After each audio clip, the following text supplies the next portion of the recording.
Shalom semuanya. Hari-hari ini kita sedang menantikan pencurahan Roh Kudus dari Pentakosta ketiga yang dahsyat.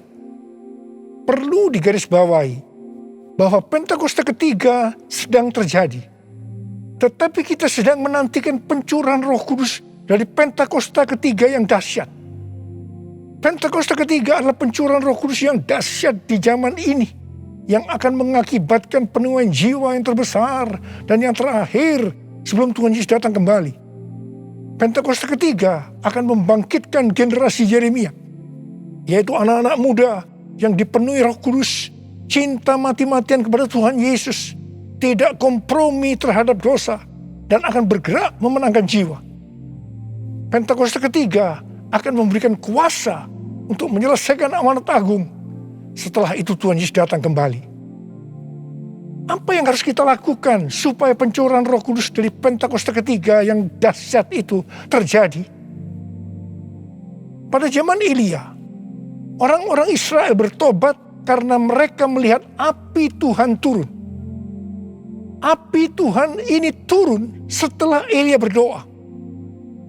Elia berdoa dan berkata kepada Tuhan, "Ya Tuhan, Allah Abraham, Ishak dan Israel, pada hari ini biarlah diketahui orang bahwa Engkaulah Allah di tengah-tengah Israel, dan bahwa aku ini hamba-Mu, dan bahwa atas firman-Mu lah aku melakukan segala perkara ini.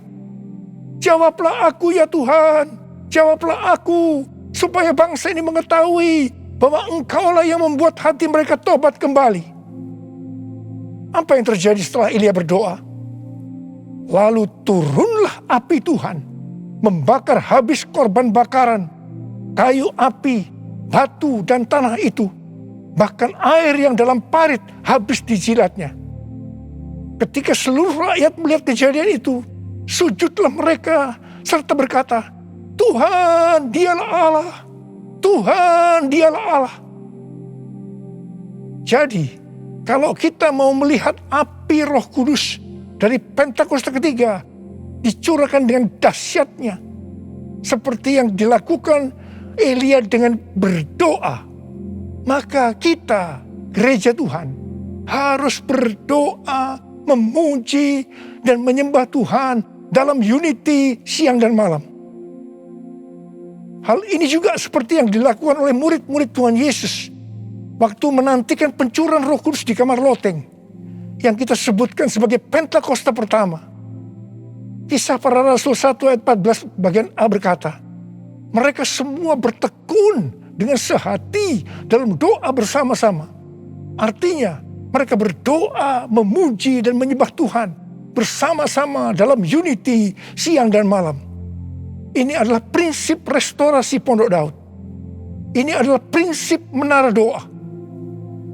Hal yang seperti ini juga dilakukan oleh William Seymour dan teman-temannya waktu menantikan pencurahan Roh Kudus di Azusa Street yang disebutkan sebagai Pentakosta kedua.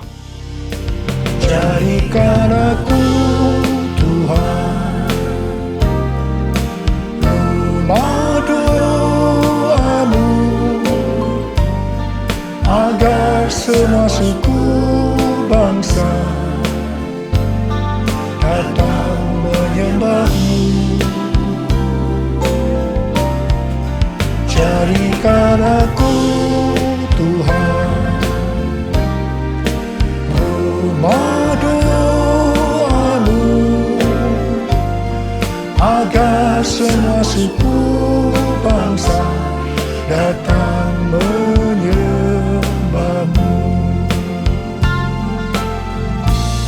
Agar semua suku bangsa datang menyembah-Mu.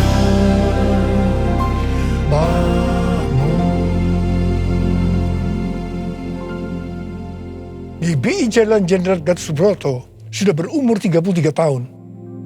DNA gerejanya adalah restorasi Pondok Daud yang didefinisikan sebagai prajurit-prajurit Tuhan yang gagah perkasa, yang mempunyai gaya hidup berdoa, memuji dan menyembah Tuhan dalam unity siang dan malam, dan melakukan kehendak Tuhan pada zaman ini. Jadi di sini kita melihat bahwa Tuhan mempersiapkan untuk terjadinya pencurahan Roh Kudus yang dahsyat dari Pentakosta ketiga melalui doa, pujian, dan penyembahan dalam unity siang dan malam. Ini berbicara juga tentang menara doa. Kitab Wahyu pasal 5 berbicara tentang keadaan di sorga. Ketika anak domba, yaitu Tuhan Yesus, mengambil gulungan kitab yang ditulisi sebelah dalam dan luarnya, dan dimeteraikan dengan 7 meterai dari tangan Dia yang duduk di atas tahta itu. Karena hanya Tuhan Yesus saja yang bisa membuka gulungan kitab itu dan membuka materainya. Maka tersungkurlah keempat makhluk dan ke-24 tua-tua itu di hadapan Tuhan Yesus. Ke-24 tua-tua itu masing-masing memegang satu kecapi dan satu cawan emas yang penuh dengan kemenyan. Itulah doa orang-orang kudus. Ketika mereka menyanyikan nyanyian baru, yaitu nyanyian yang memuliakan Tuhan Yesus, apa yang terjadi? Yang pertama, beribu-ribu laksa malaikat, makhluk-makhluk termasuk tua-tua itu juga meresponi nyanyian baru yang memuliakan Tuhan Yesus.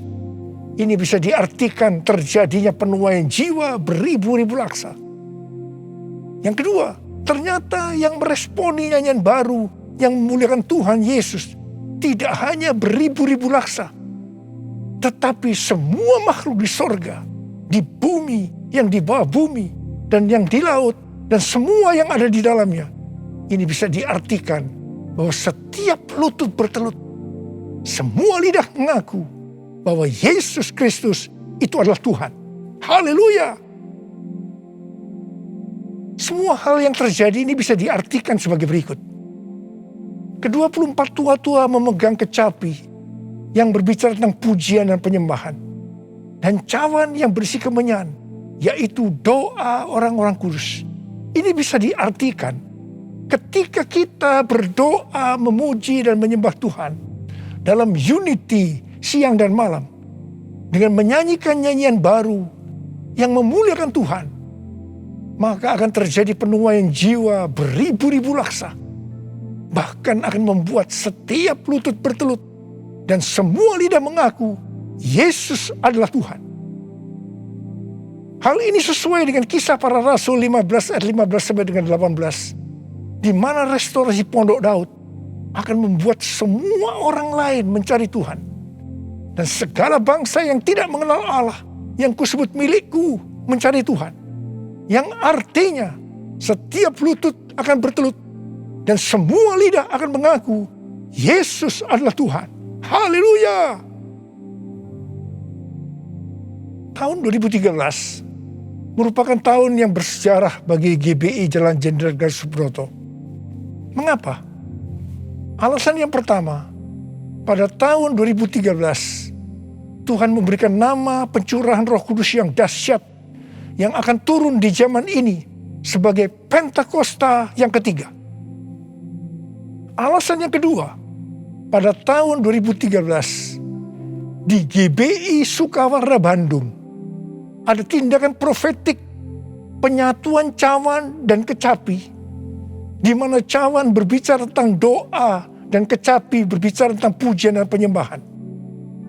Penyatuan cawan dan kecapi secara profetik ini diwakili oleh Dr. Yonggi Cho dari Gereja Yoido Full Gospel Korea Selatan yang mempunyai ciri menonjol tentang doa.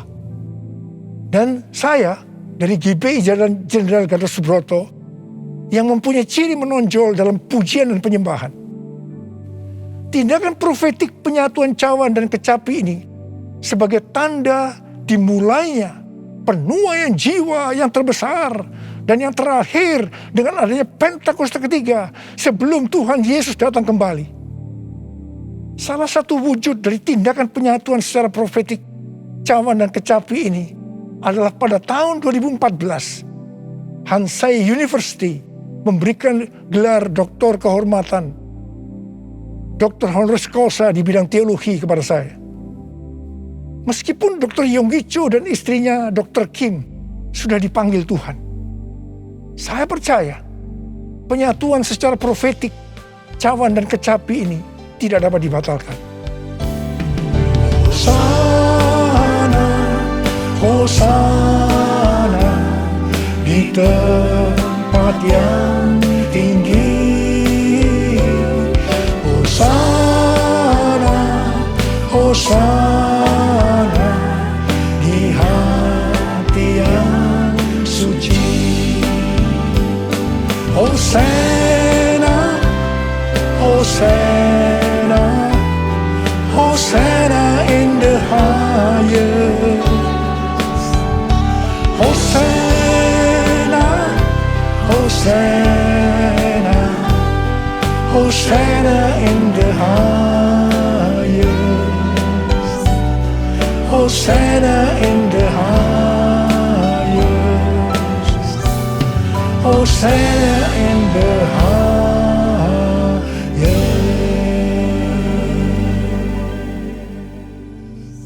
Bukan kebetulan saat ini sedang dipersiapkan The Third Pentecost Azusa Street Prayer Tower atau Menara Doa Pentakosta ketiga di Azusa Street, atau disebut juga APT, untuk penuaian jiwa secara global. APT ini dimulai secara virtual sejak tanggal 15 April 2021. Tanggal ini sesuai dengan peristiwa 115 tahun yang lalu, yaitu pada tanggal 15 April 1906 waktu Indonesia, atau tanggal 14 April waktu Amerika, yaitu dimulainya kebaktian kebangunan rohani yang dahsyat di sebuah gedung tua di Azusa Street yang dipimpin oleh William Seymour. Kebangunan rohani ini mengakibatkan terjadinya gerakan Pentakosta dan karismatik. Gedung APT yang sekarang sedang diurus izinnya adalah tempat yang sama dengan gedung tua yang dipakai pada tahun 1906. Ini bukan suatu kebetulan, tapi jelas rencana Tuhan yang dahsyat untuk Amerika dan dunia. Perlu dicatat, Amerika adalah salah satu ladang misi terbesar dan terpenting di dunia, dan berpengaruh terhadap negara-negara lain, termasuk Indonesia. Karena itu bukan kebetulan kalau Tuhan memberikan APT ini. Kalau saat ini kita melihat kekristenan di Amerika, itu merupakan sesuatu yang mengagetkan. Menurut penelitian Dr. George Barna yang dirilis pada tanggal 6 Juni 2021, jadi masih baru, mengenai kekristenan di Amerika, didapatkan bahwa yang pertama, orang Kristen yang mempunyai pandangan yang ortodoks dan alkitabiah tentang Allah hanya 46%. Yang kedua, orang Kristen yang percaya bahwa masuk surga karena mengaku dosa dan menerima Yesus sebagai juru selamat pribadi hanya 30%. Yang ketiga, orang Kristen yang memiliki cara pandang yang alkitabiah hanya 6%. Dan yang keempat, didapatkan bahwa pelayanan Kristen yang dipraktekkan dalam 5 dekade terakhir ini tidak akan efektif untuk generasi anak-anak muda yang disebutkan sebagai generasi yang berbeda, di mana mereka tidak peduli terhadap bangsa, dalam hal ini Amerika, meragukan sejarah dan fondasi bangsa. Mereka mahir dalam teknologi, bebas secara seksual, labil emosinya, dan campur aduk kerohaniannya. Kalau melihat data-data ini, jelas tanpa pencurahan Roh Kudus dari Pentakosta ketiga yang dahsyat, tidak mungkin bisa memperbaiki keadaan kekristenan ini.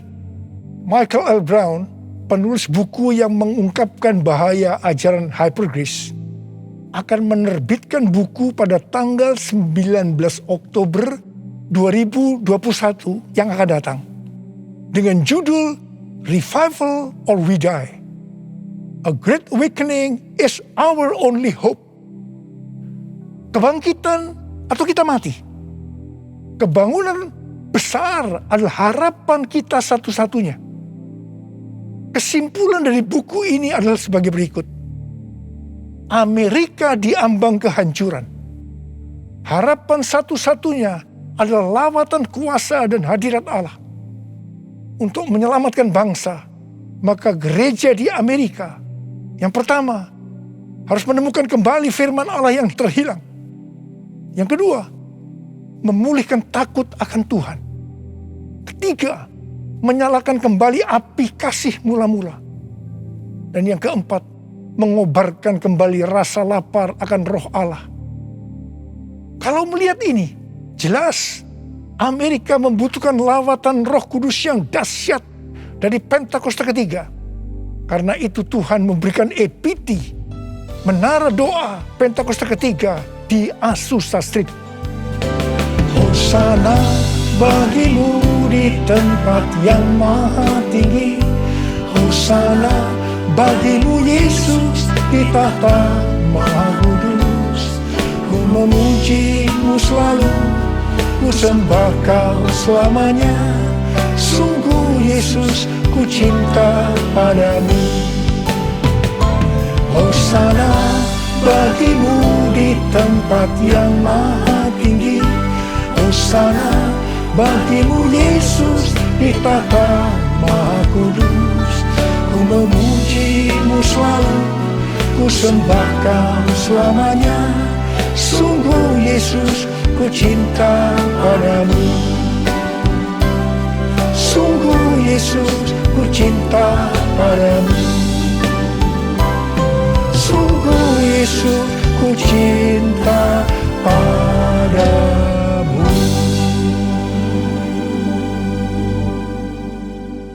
Kalau pada zaman Elia, orang-orang Israel bertobat karena melihat api Tuhan turun dengan doa Elia, maka pada hari-hari ini kita akan melihat penuaian jiwa yang terbesar dan yang terakhir, bangkitnya generasi Yeremia dan menyelesaikan amanat agung karena pencurahan Roh Kudus yang dahsyat dari Pentakosta ketiga. Karena doa-doa yang dinaikkan oleh gerejanya. Sebelum berdoa, ada 3 hal yang dilakukan oleh Elia yang juga harus dilakukan oleh gerejanya. Yaitu yang pertama, Elia membuat mezbah dengan menyusun 12 batu yang melambangkan 12 suku Israel. Ini berbicara tentang unity. Dalam Yohanes 17 kita melihat doa Tuhan Yesus kepada Bapa. Tuhan Yesus berkata, Bapa, aku telah memberikan mereka kemuliaan yang kau berikan kepadaku, supaya mereka menjadi satu. Sama seperti kita adalah satu. Kalau mereka sudah sempurna menjadi satu, maka dunia akan tahu. Dunia akan percaya bahwa engkaulah yang mengutus aku. Dan bahwa engkau mengasihi mereka sama seperti engkau mengasihi aku. Ini berbicara tentang unity yang menjadi kunci utama dari penuaian jiwa. Karena itu gereja harus unity. Gereja harus bersatu. Gereja jangan menjelekkan satu dengan yang lain. Gereja jangan saling menyalahkan. Gereja harus bersatu dalam doa, pujian, dan penyembahan. Dalam unity siang dan malam. Untuk mendoakan pencurahan Roh Kudus yang dahsyat dari Pentakosta ketiga. Hal kedua yang dilakukan oleh Elia setelah mezbah dibuat, yaitu Elia meletakkan potongan-potongan lembu di atas kayu api yang ditaruh di atas mezbah sebagai korban bakaran. Hal ini bisa diartikan bahwa kita harus mempersembahkan korban kepada Tuhan. Sesuai dengan Roma 12 ayat 1 yang berkata, persembahkanlah tubuhmu sebagai korban persembahan yang hidup, yang kudus, dan yang berkenan kepada Allah. Itu adalah ibadahmu yang sejati. Kita yang dimeteraikan oleh Roh Kudus, karena kita bertobat dan percaya kepada Tuhan Yesus sebagai Tuhan dan Juru Selamat pribadi, adalah milik Tuhan Yesus. Kita hidup untuk Tuhan dan mati untuk Tuhan Yesus. Jadi baik hidup maupun mati, kita adalah milik Tuhan. Bukan milik kita sendiri. Efesus 1 ayat 4 berkata, sebab di dalam Dia, Allah telah memilih kita sebelum dunia dijadikan, supaya kita kudus dan tak bercacat di hadapannya. Karena itu, kita harus mempersembahkan tubuh kita sebagai korban yang hidup dan yang kudus di hadapan Tuhan. Itu artinya kita perlu mematikan perbuatan daging dan hidup dipimpin oleh Roh Kudus, supaya kita bisa hidup kudus dan berkenan kepada Tuhan. Untuk mematikan perbuatan daging, perlu baptisan api.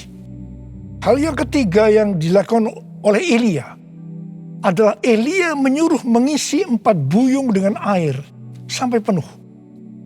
Kemudian disiramkan ke atas korban bakaran tadi. Ini dilakukan sebanyak 3 kali. Jadi berarti ada 12 buyung air yang disiramkan sampai parit di sekeliling mezbah menjadi penuh dengan air. Air pada waktu itu merupakan barang yang sangat mahal harganya. Karena pada waktu itu dalam masa kekeringan yang sudah berjalan 3,5 tahun. Jadi Elia mempersembahkan sesuatu yang mahal harganya bagi Tuhan. Kepada Abraham, Tuhan menyuruh mempersembahkan Ishak sebagai korban bakaran. Ishak adalah sesuatu yang sangat mahal harganya bagi Abraham. Ishak adalah anak tunggal yang diberikan oleh Tuhan pada masa tuanya, sehingga hati Abraham sangat lekat kepada Ishak. Tetapi Abraham taat kepada perintah Tuhan, sehingga Tuhan memberkati dia berlimpah-limpah. Demikian juga dengan kita. Kita pun diminta untuk mempersembahkan sesuatu yang sangat mahal harganya bagi Tuhan. Saya tidak tahu apa yang merupakan sesuatu yang mahal harganya bagi saudara. Mungkin uang, sesuatu yang mahal harganya. Tetapi kalau Tuhan mau itu diserahkan kepadanya, kita harus lakukan. Ingat, uang bukan milik kita. Kita hanya pengelola. Mungkin harga diri adalah sesuatu yang mahal harganya, sehingga gengsinya tinggi sekali, penuh kesombongan, sulit untuk unity. Ingat, Tuhan menentang orang-orang congkak, tetapi mengasihani orang yang rendah hati. Persembahkanlah itu kepada Tuhan. Minta agar Tuhan mengubah kita. Mungkin keterikatan terhadap pornografi, minuman keras, rokok, obat-obatan terlarang merupakan sesuatu yang mahal harganya, sehingga sulit untuk melepaskannya. Serahkanlah semua itu kepada Tuhan. Minta supaya dibebaskan. Mungkin masalah pengampunan merupakan sesuatu yang mahal harganya, sehingga sulit untuk mengampuni. Serahkanlah semuanya kepada Tuhan. Minta supaya Tuhan mengubah hati kita untuk bisa mengampuni orang yang bersalah kepada kita. Setelah Elia melakukan 3 hal itu, maka Elia berdoa, dan doa Elia dijawab Tuhan. Kalau kita sebagai gereja Tuhan mau melihat kebangunan rohani yang terjadi karena pencurahan Roh Kudus yang dahsyat dari Pentakosta ketiga turun, maka sebelum kita berdoa, lakukan 3 hal tadi. Saya percaya Indonesia akan dipenuhi dengan kemuliaan Tuhan. Dan lebih daripada itu, seperti yang dikatakan dalam Habakuk 2 ayat 14. Sebab bumi akan penuh dengan pengetahuan tentang kemuliaan Tuhan. Seperti air yang menutupi dasar laut, itu terjadi. Ada berapa banyak di antara saudara yang merindukan pencurahan Roh Kudus yang dahsyat dari Pentakosta ketiga itu turun, sehingga akan terjadi penuaian jiwa yang terbesar dan yang terakhir sebelum Tuhan Yesus datang untuk kali yang kedua. Bangkitnya generasi Yeremia dan menyelesaikan amanat agung. Saya mau berdoa buat saudara. Mari angkat tangan saudara. Kita nyanyikan bersama-sama. Curahkanlah kuasa-Mu Tuhan, mujizat terjadi di tempat ini. Curahkanlah kuasa-Mu Tuhan, terjadi sekarang ini. Curahkan ya Tuhan, curahkanlah kuasa-Mu Tuhan. Mujizat terjadi di tempat ini. Curahkanlah kuasa-Mu Tuhan. Mujizat terjadi sekarang ini. Mujizat terjadi sekarang ini. Mujizat terjadi sekarang ini. Mari kita berbahasa roh.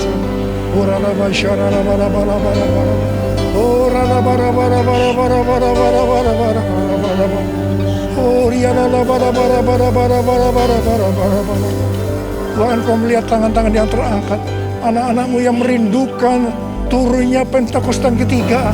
Tuhan, terima kasih. Jadikan kami sebagai alat-Mu untuk menyelesaikan amanat agung Tuhan Yesus. Urapi kami semua ya Tuhan. Urapi kami semua Tuhan. Pengurapan Tuhan turun ke atas kita semua. Terima. Curahkanlah kuasa-Mu Tuhan. Mujizat terjadi di tempat ini. Curahkanlah kuasa-Mu Tuhan. Mujizat terjadi sekarang ini. Mujizat terjadi sekarang ini. Mujizat terjadi sekarang ini. Mujizat terjadi sekarang ini.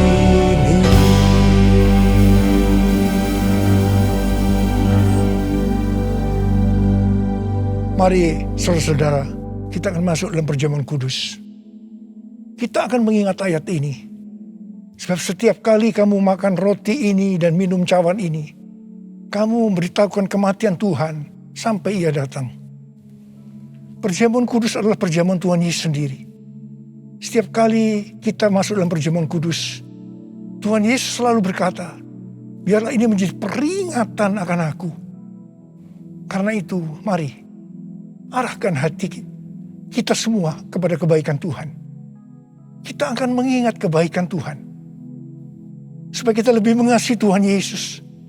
Kita lebih mengasihi satu dengan yang lain. Mari tundukkan kepala.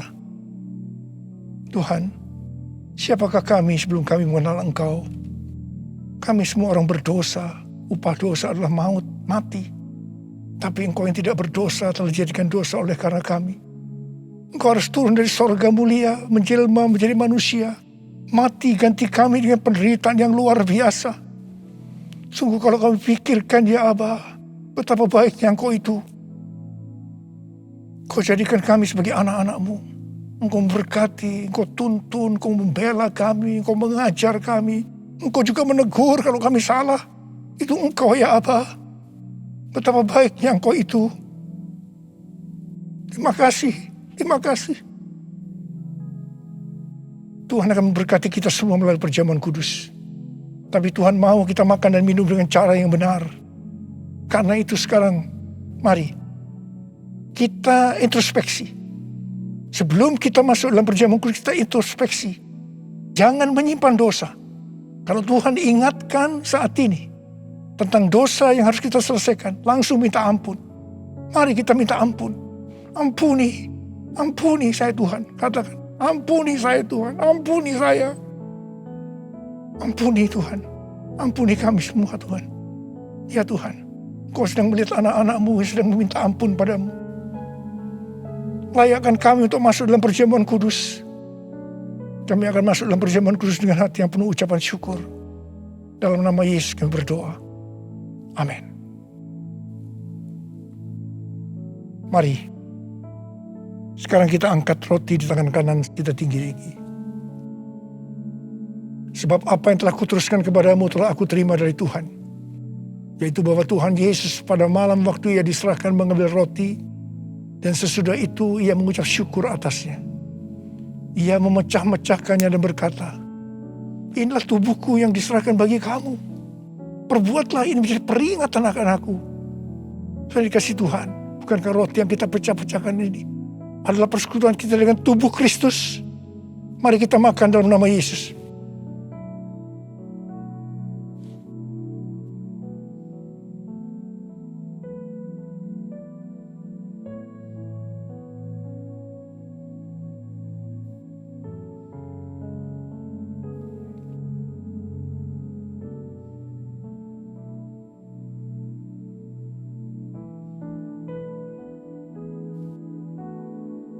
Angkat cawan di tangan kanan kita tinggi-tinggi. Demikian juga ia mengambil cawan sesudah makan lalu berkata, cawan ini adalah perjanjian baru yang dimeteraikan oleh darahku. Perbuatlah ini setiap kali kamu meminumnya menjadi peringatan akan aku. Sudah dikasih Tuhan, bukankah cawan pengucapan syukur?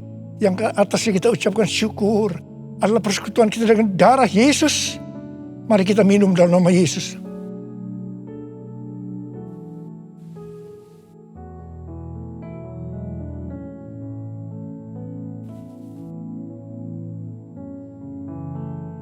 Mari kita angkat tangan kita, ucapkan syukur dengan suara. Jangan diam. Terima kasih Tuhan, terima kasih.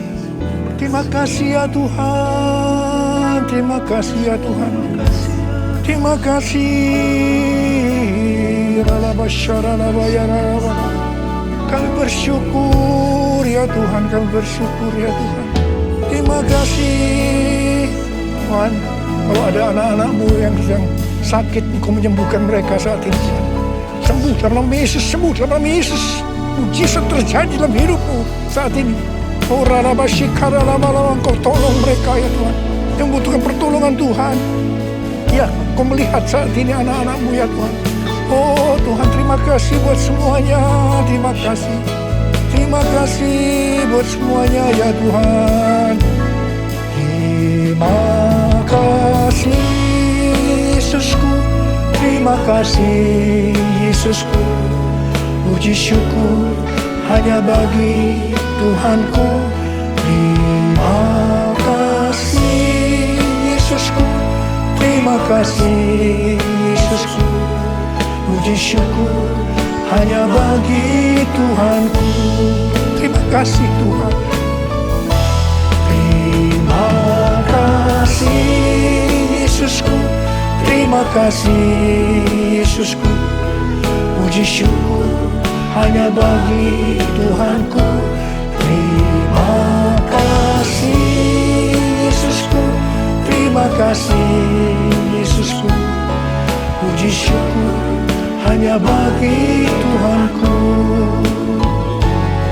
Puji syukur hanya bagi Tuhanku. Puji syukur hanya bagi Tuhanku.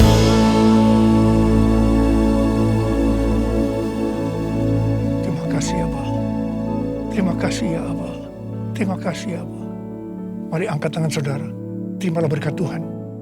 Kasih karunia yang berlimpah-limpah daripada Allah Bapa dalam Anak yang tunggal Yesus Kristus. Persekutuan yang manis dengan Roh Kudus menyertai saudara sekalian mulai hari ini sampai Tuhan Yesus datang menjemput kita di awan-awan dan bahkan sampai selama-lamanya. Yang percaya bersama-sama katakan amin.